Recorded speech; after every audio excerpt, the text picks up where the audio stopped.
Maple Street doesn't exist. A Maple Street Paranormal Misadventure, Chapter 9. It was a normal Tuesday until Greg tried to order a pizza. Hi, I'd like a large... Wait, what's our address again? The voice on the other end hesitated. Maple Street? Greg said again, slower this time. Near the water tower that looks like a novelty straw? There was static. Then, We don't deliver there.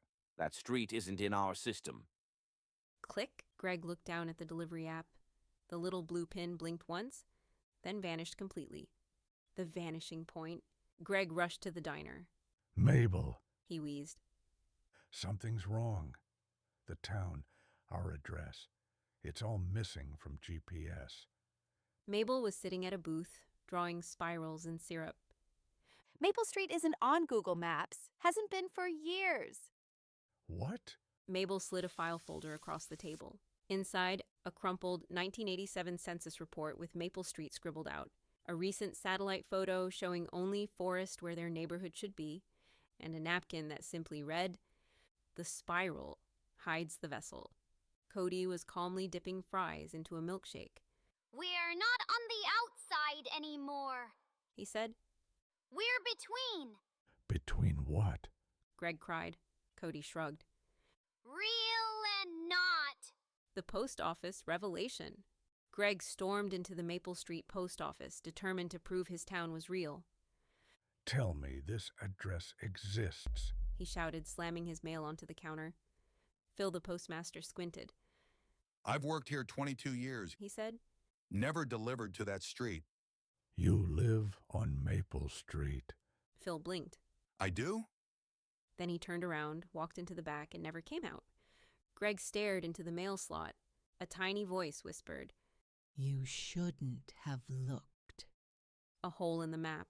Mabel brought out an old paper map of the county. She unrolled it in the living room, Cody lying on it like it was a blanket. Here. She pointed. Maple Street used to be here. See this faint outline? Greg leaned closer. As he did, the paper warped. The ink spiraled. The map literally twisted inward like a drain, pulling Maple Street into a single black dot. The words reformed, vessel, spiral, wake. Okay, Greg said, backing away. I think we live inside a metaphysical trash can. Dumpster Dave poked his head through the window. You live in her memory. Then he fell backward and was dragged away by a suspiciously long shadow. The town fights back. Later that night, Greg tried to walk to the edge of town, but every time he turned a corner, he was back where he started. Mabel drove in a straight line for an hour and ended up behind her own garage. Cody left a trail of cereal. It spelled out, "Stop looking."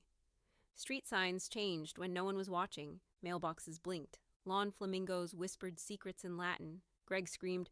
We're in a loop. Mabel corrected. No, we're in a pocket. A held space, anchored by something ancient and fuzzy. Cody giggled. Muffins. The final sign. At exactly 3:33 a.m., everyone in town received the same message. Every phone, every device. You are not lost. You are stored. The spiral opens on October 28th. Bring her something real. Who is her? The familiar. The cat. Dumpster Dave, somehow back. Probably my ex. They all looked up, and in the sky where stars should have been was a glowing, swirling spiral. And in the center, a blinking cat's eye.